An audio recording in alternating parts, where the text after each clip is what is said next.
Dear students, पिछले video में हमने बात की थी अंतराकाशीय रिक्तियों के बारे में कि जब किसी क्रिस्टल जालक में अवयवी कण एक दूसरे से निबिड़ संकुलित संरचना में होते हैं तो उन अवयवी कणों के बीच में कुछ रिक्त स्थान या अंतराकाशीय रिक्तियां रह जाती हैं।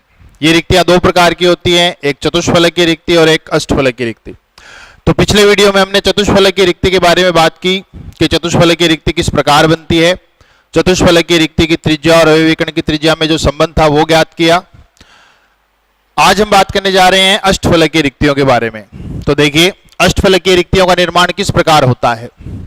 जब किसी क्रिस्टल जालक में एक परत के तीन अवयवी कण, ये जो ब्लैक कलर से हमने रिप्रेजेंट किए हैं, ये तीन अवयवी कण एक नीचे वाली परत के हैं, उनके ऊपर जब दूसरी परत के तीन अवयवी कण इस प्रकार व्यवस्थित हो कि उन 6 अवयवी कणों के केंद्र किसी अष्टफलक के 6 कोनों को निरूपित करें तो उन 6 अवयवी कणों के बीच रहने वाली रिक्ति को हम अष्टफलकीय रिक्ति कहते हैं। जैसे यहां डायग्राम में दिखाया गया है, ये तीन अवयवी कण जो ब्लैक कलर से मैंने दर्शाए हैं, ये नीचे की परत के तीन अवयवी कण हैं जो एक ट्रायंगल बना रहे हैं।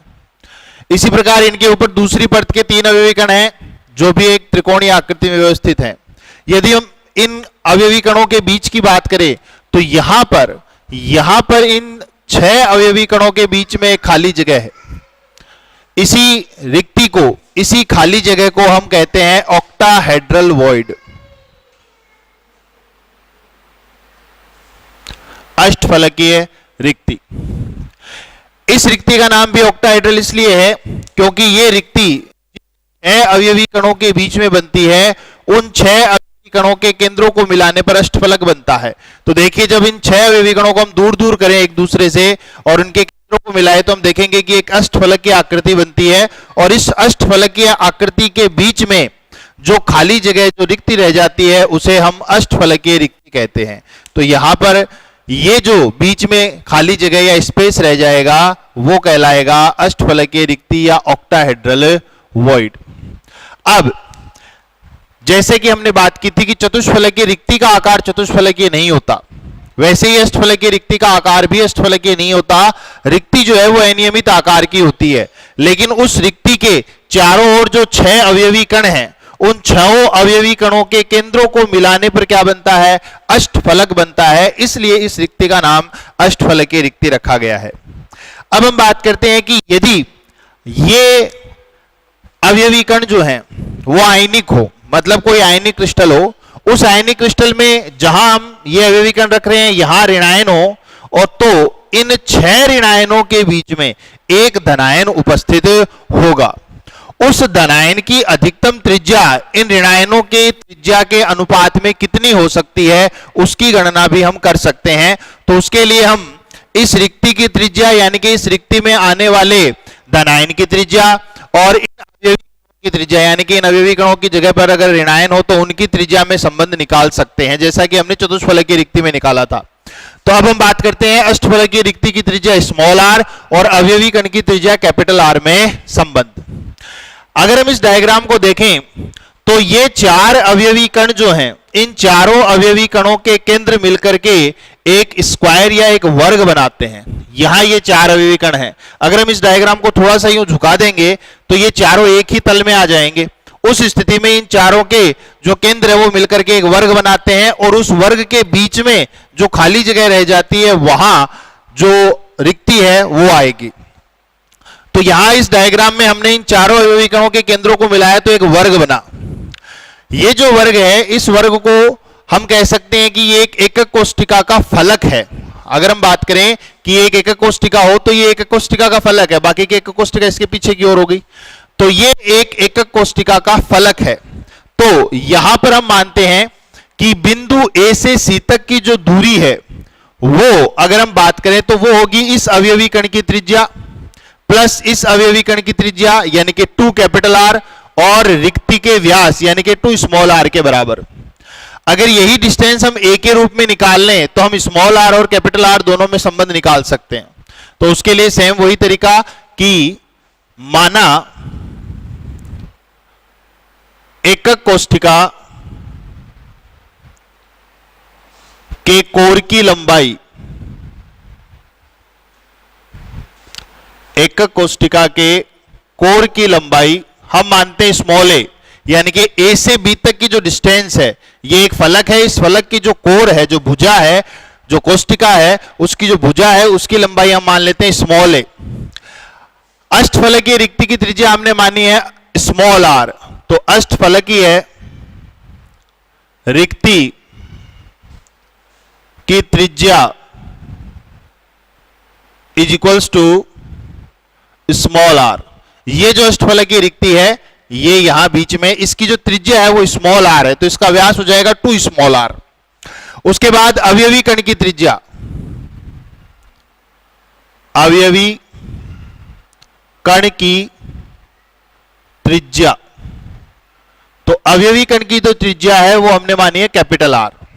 अब देखिए हमने इस फलक पर एक विकिरण खींचा है बिंदु ए से सी तक, तो फलक विकर्ण जो होगा वो हो जाएगा AC। तो डायग्राम में हमने इतनी चीजें मेंशन की हुई है।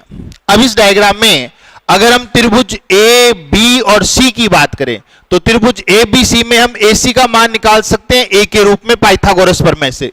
तो त्रिभुज ए बी सी से AC बराबर कितना होगा, AB का स्क्वायर प्लस BC का स्क्वायर का अंडर रूट।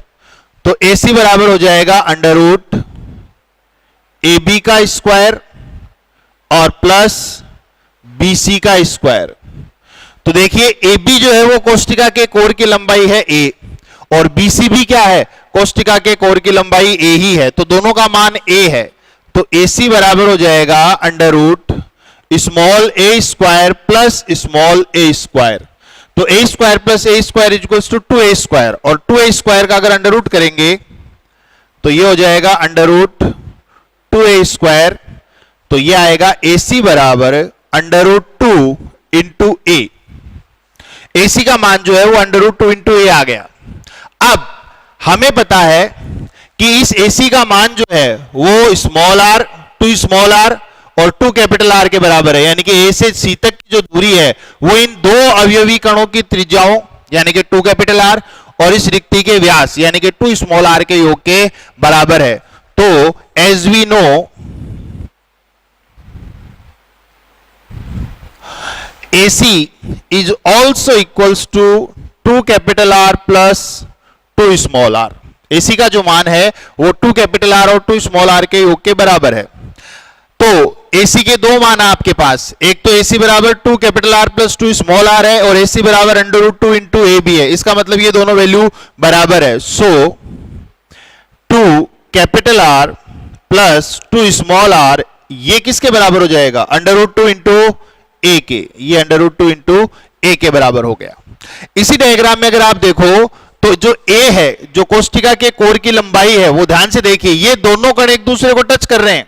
इसका मतलब A से B तक की जो दूरी है स्मॉल a, वो इस अवयवी कण की त्रिज्या प्लस इस अवयवी कण की त्रिज्या यानी कि दोनों अवयवी कणों की त्रिज्याओं के योग के बराबर है। यानी कि स्मॉल a जो है वो बराबर है 2 कैपिटल R के। तो एज वी आल्सो नो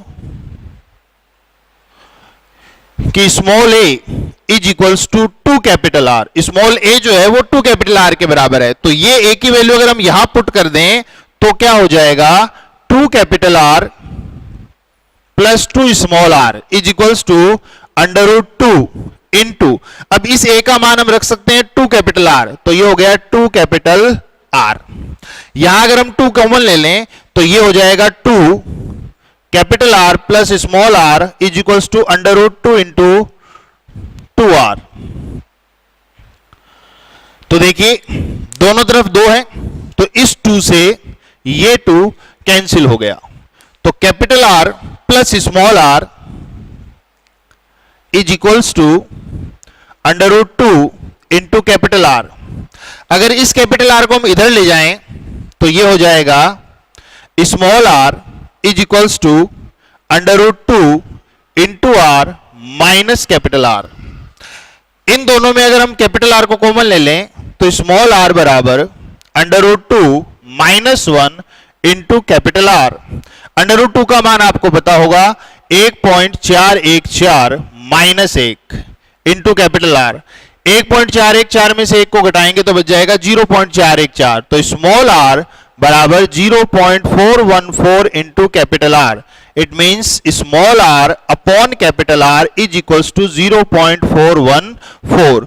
तो ये हो गया अष्टफलकीय रिक्ति की त्रिज्या और अवयवी कण की त्रिज्या में संबंध। तो यहां आप देख रहे हैं कि स्मॉल आर बराबर है कैपिटल आर से कितना 0.414 गुना। इसका मतलब अष्टफलकीय जो रिक्ति होती है उसकी त्रिज्या अवयवी कण की त्रिज्या में कितनी होती है 0.414 होती है, यानी कि उससे छोटी होती है। अब जैसे हमने चतुष्फलकीय रिक्ति में 4 पॉइंट देखे थे वैसे ही हम यहां पर भी 4 पॉइंट देखते हैं। पहला जो पॉइंट है अपना वो ये कि रिक्ति और अवयवी कण की त्रिज्या में संबंध क्या आया, तो ये आया small R is equals to 0.414 capital R. दूसरी बात अगर हम देखें तो कि एक अवयवी कण कितनी अष्टफलकीय रिक्तियां बना सकता है, तो इस डायग्राम को ध्यान से देखिए। ये एक अवयवी कण जो है ये इन 4 अवयवी कणों के साथ, जो इसके नीचे की परत में हम माने इन 4 अवयवी कणों के साथ रिक्ति का आधा भाग बना रहा है। देखो ये पूरा एक अष्टफलक है, तो इस अष्टफलक का आधा भाग ऊपर है नीचे है। हम अष्टफलक को वर्ग द्विपिरामिडीय संरचना भी बोल सकते हैं या वर्गाकार द्विपिरामिडीय। तो ये एक वर्गाकार द्विपिरामिड है, एक पिरामिड ऊपर और एक पिरामिड नीचे है। ऊपर वाला अवयवी कण पिरामिड का आधा भाग बनाता है, यानी ऊपर वाला पिरामिड बनाता है, यानी कि अष्टफलकीय रिक्ति का आधा भाग ये बनाता है।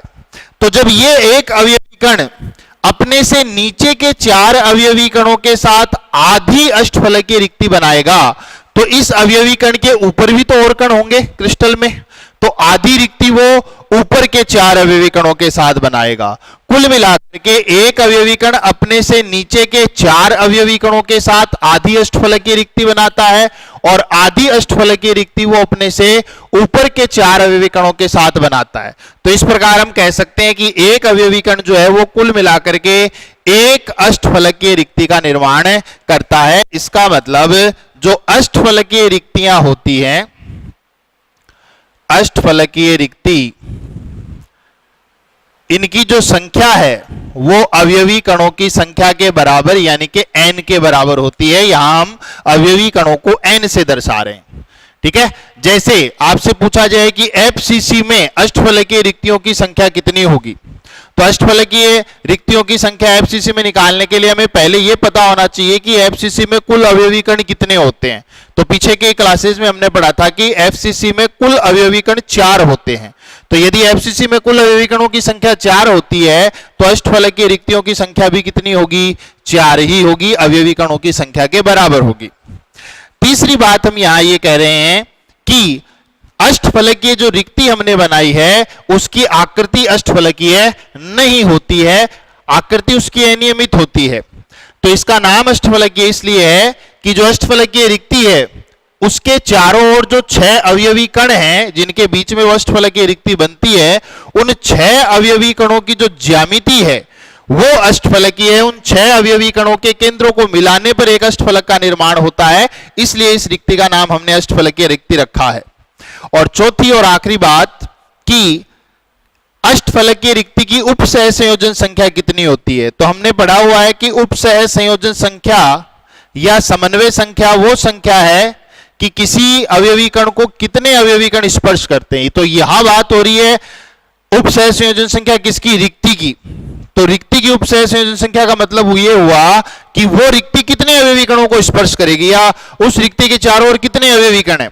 तो आप देख रहे हैं डायग्राम में कि अष्टफलकीय रिक्ति में जो रिक्ति है उसके चारों ओर कुल कितने कण उपस्थित हैं, 6 अवयवी कण उसके चारों ओर उपस्थित हैं।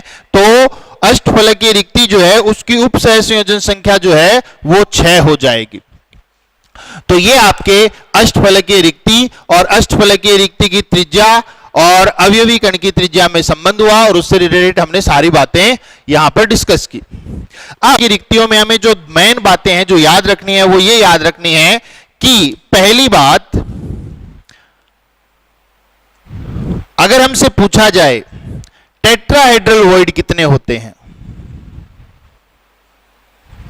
यानी कि चतुष्फलकीय रिक्तियों की संख्या कितनी होती है? तो चतुष्फलकीय रिक्तियों की संख्या हमने पढ़ा था कि अवयवी कणों की संख्या से 2 गुनी होती है। जितने अवयवी कण होते हैं चतुष्फलकीय रिक्तियों की संख्या उनसे डबल होती है। अभी हमने पढ़ा कि ऑक्टाहेड्रल वॉइड कितनी होती है, अष्टफलकीय रिक्तियां कितनी होती हैं। तो हमने पढ़ा कि अष्टफलकीय रिक्तियां जो होती हैं उनकी संख्या अवयवी कणों की संख्या के बराबर होती है, यानी कि उनकी संख्या n होती है। तो अगर हमसे ये पूछे कि टोटल वॉइड कितनी होती है किसी भी जालक में या किसी भी एकक कोष्ठिका में, कुल अवयवी कणों रिक्तियों की संख्या कितनी होगी, तो टोटल वॉइड जो होंगी वो हो जाएंगी 2n और n कितनी 3n। फॉर एग्जाम्पल अगर आपसे पूछे कि भाई सरल घनीय एकक कोष्ठिका जो है सिंपल यूनिट सेल या primitive unit cell, simple unit cell, simple cubic unit cell, simple cubic unit cell, ये जो सिंपल क्यूबिक यूनिट सेल है सरल घनीय एकक कोष्ठिका है, इसमें चतुष्फलकीय और अष्टफलकीय रिक्तियों की संख्या कितनी होगी? तो हमें पता है कि चतुष्फलकीय रिक्तियों की संख्या होती है अवयवी कणों की संख्या से दुगनी और अष्टफलकीय रिक्तियों की संख्या होती है अवयवी कणों की संख्या के बराबर। तो हमें यह पता होना चाहिए कि सिंपल क्यूबिक यूनिट सेल में कुल अवयवी कण कितने होते हैं। तो हम जानते हैं कि सिंपल क्यूबिक यूनिट सेल में अवयवी कणों की संख्या कितनी होती है, 1 अवयवी कण होता है। तो जो चतुष्फलकीय रिक्तियां होंगी, चतुष्फलकीय रिक्तियां वो तो हो जाएंगी कितनी, इसकी 2n यानी कि 2। और अगर अष्टफलकीय की बात करें तो अष्टफलकीय रिक्ति कितनी हो जाएगी, 1। और कुल रिक्तियों की बात करें तो कुल रिक्तियां हो जाएंगी 2 और 1 3। ऐसे ही अगर हमसे पूछा जाए कि बीसीसी में, बॉडी सेंटर्ड बीसीसी